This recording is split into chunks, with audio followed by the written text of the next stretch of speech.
It's Tommy Topdecker back in the house once again with another video just for you. And today, folks, I'm here to bring you a review of the game Magic Legends. And if you hadn't heard about Magic Legends, folks, it's a great game that's coming out in just a few days, and it's amazing, folks. I've been beta testing it for about 27 years, and I gotta tell you, folks, it's a great game. Let's get straight to the review now. So the first thing you probably want to know about Magic Legends, the first thing you probably want to know is, are the graphics any good? Well, folks, let's take a look at these graphics right here. And I gotta tell you, folks, the graphics in Magic Legends are really solid. I gotta say, some of the newer Magic sets, I don't really like the art direction. I don't like that, electronic art, computer art. But Magic Legends, pretty much, folks, it's an old school art set. Old school art, drawn by hand, painted by hand. And I gotta say, folks, there are some absolute classics in Magic Legends.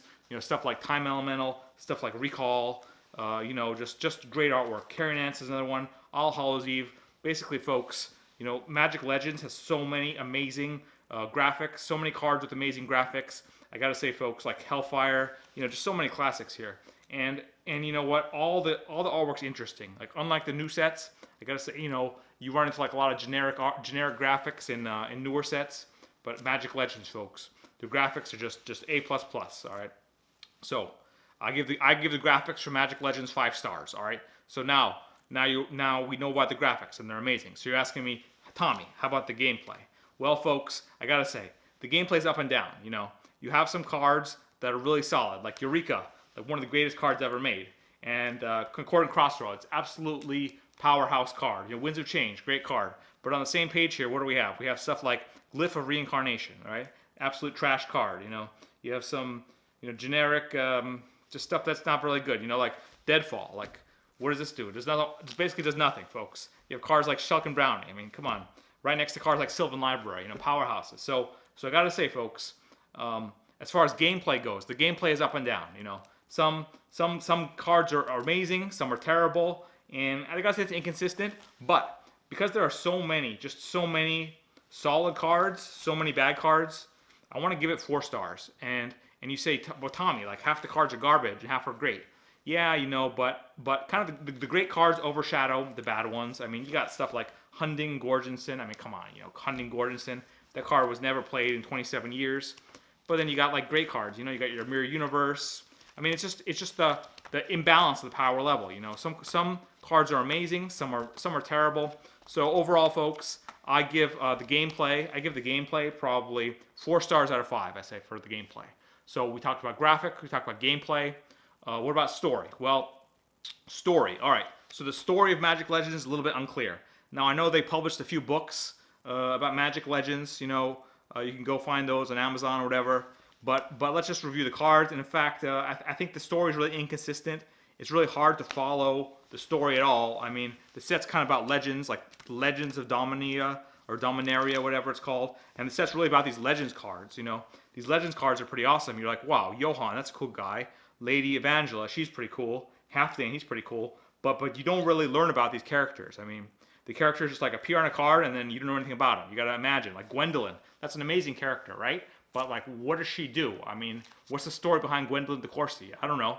That's one thing. I think they ship Magic Legends without a good story. So I give the story probably 3 stars out of 5. All right, 3 stars out of 5 for the story. So what's the 4th category I want to review Magic Legends for? All right, the 4th category, folks, is called Inclusiveness. And I gotta say, folks, for Inclusiveness, they did not do a good job, folks. I gotta say, there are a lot of cards in Magic Legends that are just inappropriate for 2021. I mean, if you were making a game that came out in 1994, maybe, you could get away with this stuff. But folks, it's 2021. There's no excuse. It's 2021. You cannot make a card like Cleanse. This card offends me, folks. I'm offended by Cleanse.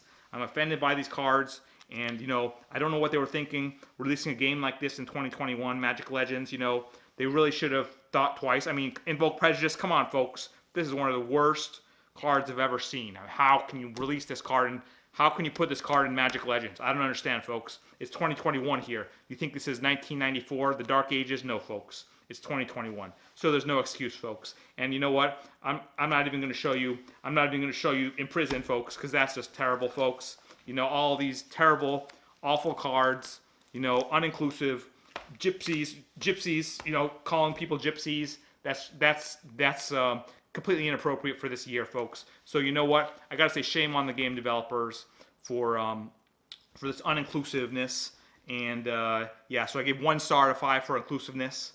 And let's talk about last but not least, let's talk about accessibility, all right? Because the thing about Magic Legends, you know, you're gonna ask like, hey, is this a play-to-win game? I gotta say, yeah, folks, it's a play-to-win game because you know, when tabbies are like $3,000 or $4,000, and you know, Mirror Universe is like a few hundred now, and you got, you know, all this stuff's just going up day by day. I mean, Elder Dragons are pushing 100 now. You know, all these reserve list legends are at least 100, at least $50. You know, some are way more. You got Gwendolyn pushing a few hundred now. I mean, folks, it's getting out of hand. And you know, the game developers gotta ask yourself, folks, do people want to pay $3,000 just to win at your game?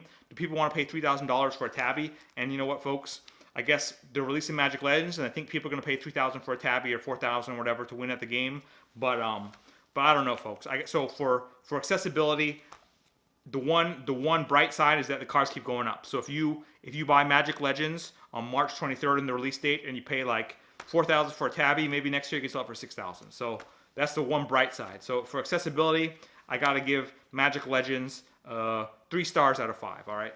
So we talked about graphics, story, inclusiveness, accessibility, gameplay. So where does this all rise? Where does this add up to, folks? Should you play Magic Legends? And the answer is yes, you should play Magic Legends, because in spite of the bad accessibility, in spite of the bad inclusiveness, it's still a really fun set, folks. It's still a really fun game. I recommend you go out on March 23rd and you should go out and play Magic Legends, because Magic Legends is an absolutely amazing game. So if you can overlook these few drawbacks, folks, you're going to have a fun time with Magic Legends. Tommy Topdecker recommends Magic Legends very highly, folks. Magic Legends is an absolutely amazing game, and if you like Magic, then you're going to like Magic Legends, folks. So you know what? It's been Tommy Topdecker signing out.